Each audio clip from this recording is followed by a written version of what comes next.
Assalamualaikum warahmatullahi wabarakatuh. Kami dari kelompok 4 hari ini akan mewawancarai salah satu karyawan di Transmart Kuburaya. Selanjutnya ikuti saya.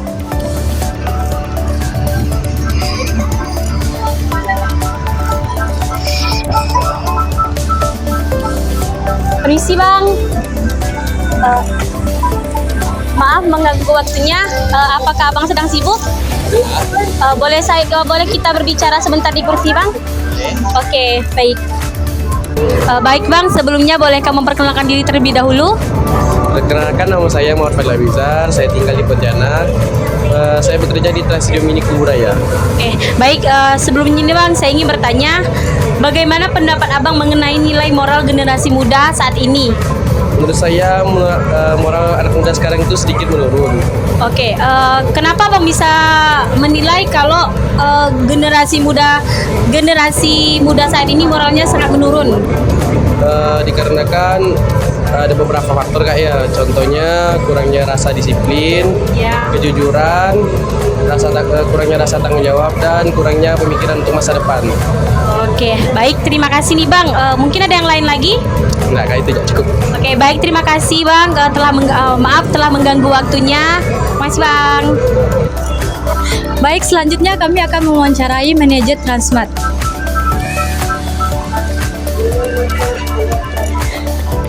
Selamat siang Pak, mohon maaf mengganggu waktunya. Baik, kami ada mewawancarai Pak mengenai krisis moral generasi muda. Nah, namun sebelum itu boleh Bapak mengenalkan diri Bapak? Boleh, nama saya Ihsan Martaswita, saya branch manager di Trans Studio Mini Kuburaya. Jadi baik, selanjutnya itu pertanyaannya, bagaimana pendapat Bapak mengenai moral generasi muda saat ini Pak? Oke, kalau menurut hemat saya, dari yang saya perhatikan, sebenarnya moral generasi muda saat ini tidak lebih buruk dari moral generasi-generasi sebelumnya. Mungkin lebih karena media sosial sekarang ini sudah lebih canggih, jadi seluruh lapisan masyarakat bisa lebih mudah mengekspresikan pendapat dan opininya. Jadi untuk anak-anak atau mungkin generasi muda yang nilai moralnya agak rendah, itu mereka lebih vokal untuk menyampaikan pendapatnya. Tapi juga bisa kita lihat teman-teman generasi muda yang bermoral tinggi juga lebih vokal juga dalam mengutarakan pendapatnya. Jadi kadangkala mereka yang berbeda nilai ini seringkali berseteru. Itu saja sih menurut saya. Nah, menurut Bapak nih, siapa yang berperan penuh dalam memperbaiki nilai-nilai moral ini? Tentu saja yang punya peran untuk memperbaiki nilai moral generasi muda adalah generasi yang sebelumnya, atau mungkin mulai dari orang tua, bisa juga dari orang tua di tempat kita belajar seperti guru atau dosen. Itu tentunya mereka punya peran yang sangat tinggi dalam meningkatkan nilai moral generasi muda. Baik Pak, terima kasih atas wawancaranya. Mohon maaf mengganggu waktunya Pak.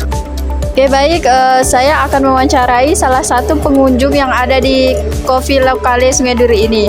Baik, ikuti saya.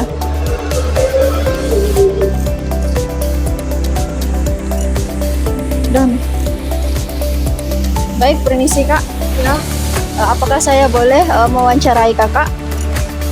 Baik, perkenalkan, nama saya Awalia, saya dari kampus IKIP PGRI Pontianak yang akan mewawancarai Kakak mengenai krisis moral. Baik, sebelumnya saya persilakan Kakak untuk memperkenalkan diri. Baik, nama saya Nindi Amanda, saya asalnya dari Sungai Duri. Baik, gini Kak, pendapat Kakak gimana mengenai nilai moral generasi muda pada saat ini? Baik, pendapat saya, menurut saya nilai moral pada generasi muda saat ini sangat bervariasi. Secara keseluruhan, saya percaya bahwa nilai moral generasi muda dapat dipengaruhi oleh berbagai faktor termasuk pendidikan, lingkungan sosial, dan pengaruh media. Ya, selanjutnya yaitu apakah harus ada pembelajaran khusus mengenai nilai moral untuk generasi muda sebagai penerus bangsa? Menurut saya pembelajaran khusus untuk nilai moral sangat perlu dilaksanakan karena dapat sebagai generasi muda penerus bangsa ini dapat membantu mereka memahami nilai-nilai etika, empati, toleransi, dan tanggung jawab sosial yang penting dalam membangun masyarakat yang beradab dan berkelanjutan. Baik, apakah ada jawaban tambahan lainnya, Kak? Oke, baik. Terima kasih banyak, Kak, atas partisipasinya. Saya mohon maaf dan terima kasih.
Usia rata-rata anak-anak yang mengajukan dispensasi nikah dini ini kurang dari 19 tahun.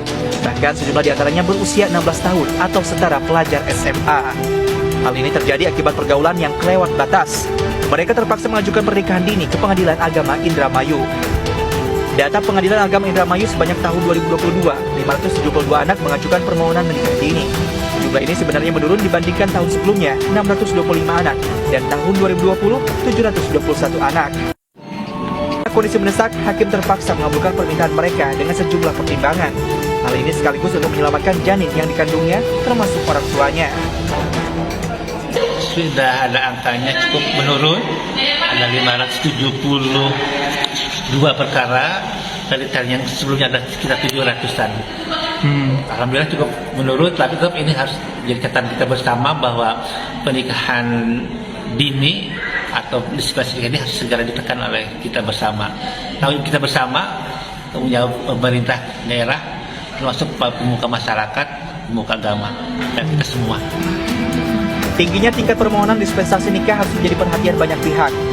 Perlu adanya edukasi masif kepada para pelajar SMA atau SMP sehingga dapat menekan angka dispensasi nikah di Indramayu. Dari Indramayu, Jawa Barat. Terjadi di Pacitan, Jawa Timur. Ratusan pelajar lulusan SMP memilih menikah daripada melanjutkan ke SMA atau SMK karena belum cukup umur. Mereka harus mengajukan permohonan dispensasi nikah ke Pengadilan Agama.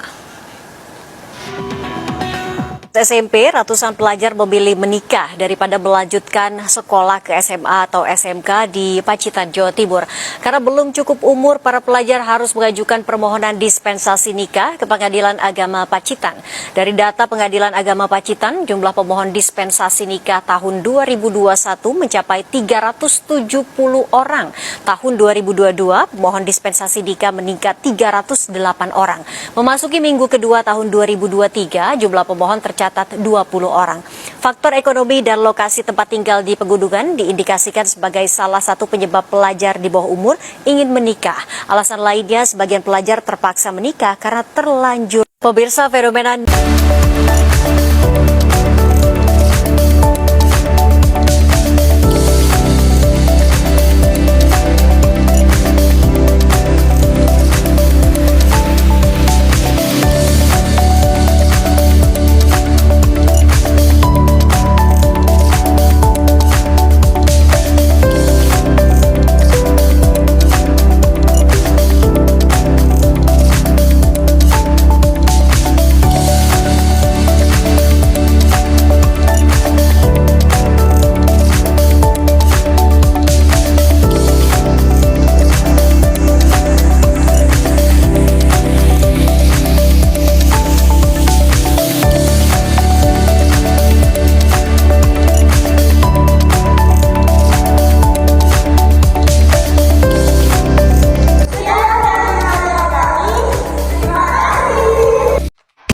Jungle.